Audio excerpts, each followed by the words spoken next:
2021 is gonna be a big year for Apple. A new iPhone 13 that could be foldable, Apple AR glasses, and of course, redesigned Macs are all slated to launch sometime this year. And if 2020 taught us anything, it's that Apple is really looking to step up their game, and they are not afraid to do sort of a blitz of announcements to release a bunch of new products in a very short amount of time. And there is a lot to be excited for this year. So in this video, I'm breaking down the 9 most exciting Apple products set to launch here in 2021. And there's a little something in here for everyone to get excited about.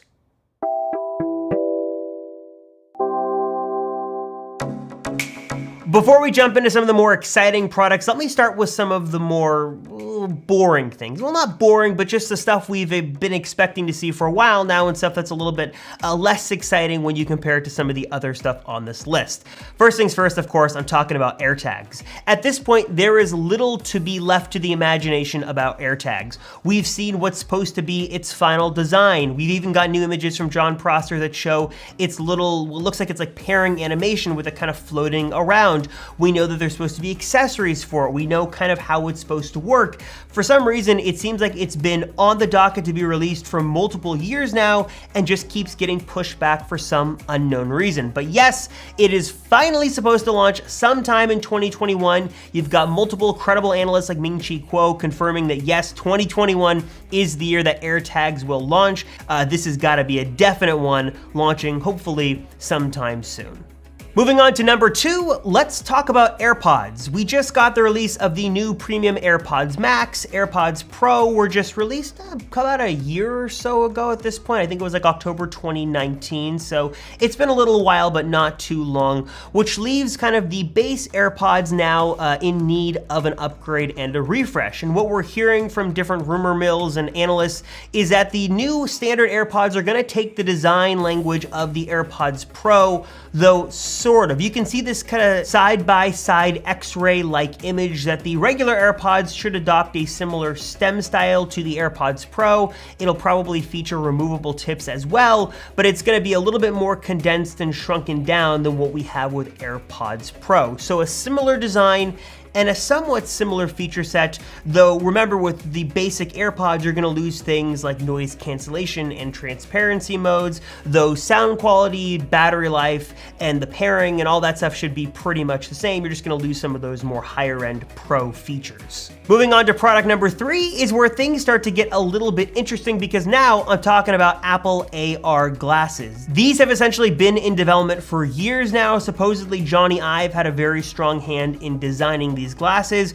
and basically what they would do is harness the power of augmented reality to overlay things like Siri information, map directions, weather, maybe even FaceTime calls, a lot of the stuff that you would use on your phone and you'd look at your phone's display for on your glasses. So you'd basically be able to look in the real world and see augmented, personalized information.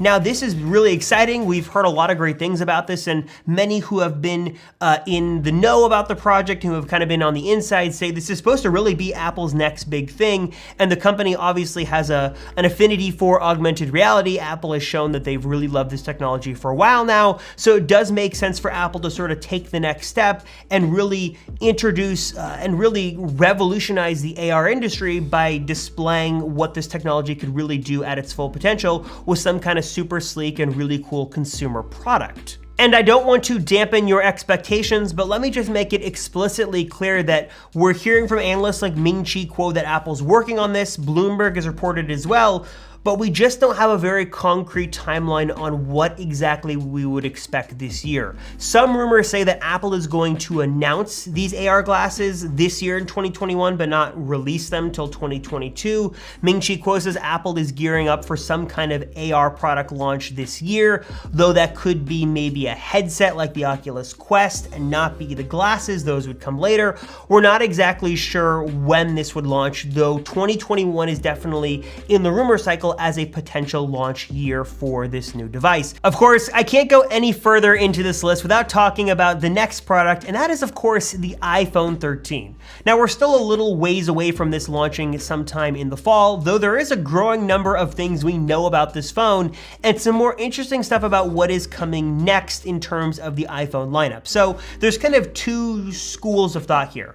On one hand, the iPhone 13 is probably going to be very similar to all the things I talked about in a previous video we will link to up here and down below, which is basically the same design language of the iPhone 12 Pro, better cameras, better processor, better battery, ProMotion display, and of course, maybe even a portless option as well. That's kind of all the stuff we can expect Apple to do with the iPhone 13 in 2021, but there's also another option.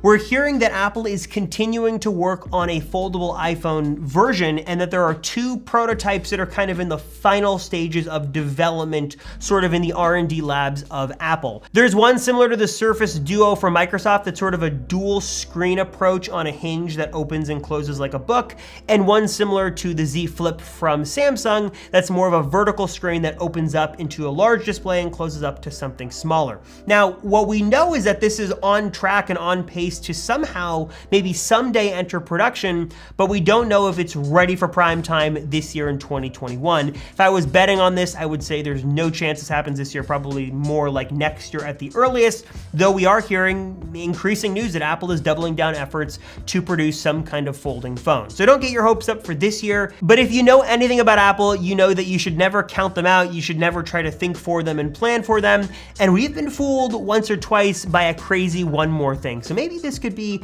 the one more thing this year, maybe not. Moving a little bit more back to reality, let's talk about something definitely happening in 2021, and that is a new MacBook Pro, and more specifically, new Apple M1X or M2 chips. Look, it is no surprise that the Apple M1 chip really blew away everybody's expectations and seems to be kind of dominating the news cycle on just how powerful and efficient and just crazy good these chips are, which makes a lot of us super excited to see what the next version of this chip would be. Whether it's the M1X or the M2, this is supposed to be a more powerful, more of a professional chip geared towards photo and video pros, and has gotten me really excited to see if this is what Apple can do with the base, with the M1, the next version is going to be crazy good. We're expecting this chip to go into something like the 16-inch MacBook Pro that makes the most sense. It's kind of the daily driver for many creative professionals and should really be a really nice complement to this higher end chip. We've also heard some lingering rumors for a while now that Apple could redesign the MacBook Pro, that it would get slimmer bezels, it could possibly get Face ID as well, and putting this new chip into this laptop would be kind of a good time to refresh the looks a little bit. We got obviously a big change to the internals. It'd be nice if the externals got a change as well, though we just don't know if that's going to happen. Apple didn't do any design change to the MacBook Air or the Mac Mini or the 13-inch MacBook Pro, so I'm not going to expect anything crazy, though it wouldn't be out of left field for Apple to introduce a redesigned MacBook Pro with an Apple M2 chip inside. That is expected sometime this year as well. But speaking of redesigns, one product that should have no ifs, ands, or buts about its redesign is, of course, the iMac. Now, to Apple's credit, they just did refresh the iMac lineup a couple of months ago, got some new processors, a nano texture display option, all good stuff, but many regard it to be a stopgap for what is coming this year. We're supposed to see a new M1X or M2 chip-equipped iMac, which should also lead to a big redesign as well. We're expecting Apple to embrace its industrial design language, give the iMac much slimmer bezels, a whole new look, maybe even things like Face ID, and this makes us very excited for what the future of the iMac line could be. We heard some different rumors that maybe there could be a 20-inch version and 24-inch version, maybe there's a 24 and a 27. I'm curious, do you guys think Apple's just gonna make one iMac with one new design, one new chip SKU, and that's it? Or do you think we'll see kind of more of a consumer level iMac and more of a prosumer professional iMac? Let me know in the comments down below. But regardless, I'm super excited to see what this brand new iMac could look like. And yeah, it's in desperate need of a redesign. I cannot wait to see what this will look like and just how much power it is going to bring this year. The next one is one of my personal favorites on this list, and that is the Apple Watch Series 7. One of the tried and true Apple products that once you get it, you really like it, but we don't really hear a lot of news about rumors on it throughout the year because usually not much changes. Though the last time we got any sort of big redesign was with the Series 4, so 3 years later with the Series 7, it would make sense that this would be the year that we got some kind of big redesign. Whether that's just slimmer bezels, new display technology, maybe it's a round display after all, we're just not sure. Rumors are very sparse on the Series 7 right now, though we do know it'll of course get better battery life, probably a little bit of a brighter display, more health sensors in there as well. Though there is little we know about it right now, we are expecting this to launch in the fall of 2021 alongside new iPhones, and I for one am very, very excited to see what the next generation of the Apple Watch is going to be. Getting near the end here, one of the final products that we are very excited to see this year is a new iPad Pro. We're not expecting any big design changes to it. It'll probably get a new camera, it'll get a new processor, stuff like that. But the biggest change is actually going to be to the screen technology. We're hearing that Apple is looking to adopt mini LED technology for the iPad Pro, and specifically probably the first model to launch with this new mini LED tech will be the 12.9-inch Big Daddy iPad Pro.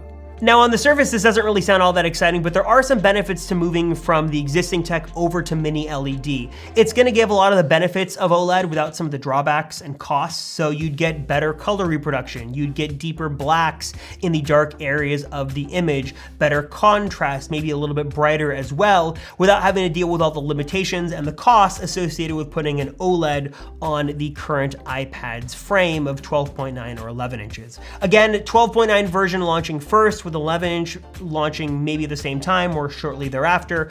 We're not sure when the 11-inch version will launch. The 12.9 is set to launch sometime this year. And finally, a new Mac Pro is slated to launch maybe at the end of this year, if not sometime in 2022. The big deal here is that this Mac Pro is supposed to stay smaller than the current version, but also retain a lot of the same modularity and a lot of the same functionality of the current design. It's also supposed to be the most powerful Mac you can buy, so maybe this will have the M3 processor or the M3X. We're going to assume this is going to have the best of the best Apple silicon that you can get in a Mac and what you can buy, because it is supposed to be the most versatile, most powerful, and most expensive Mac on the market. So this is going to be a really exciting Mac.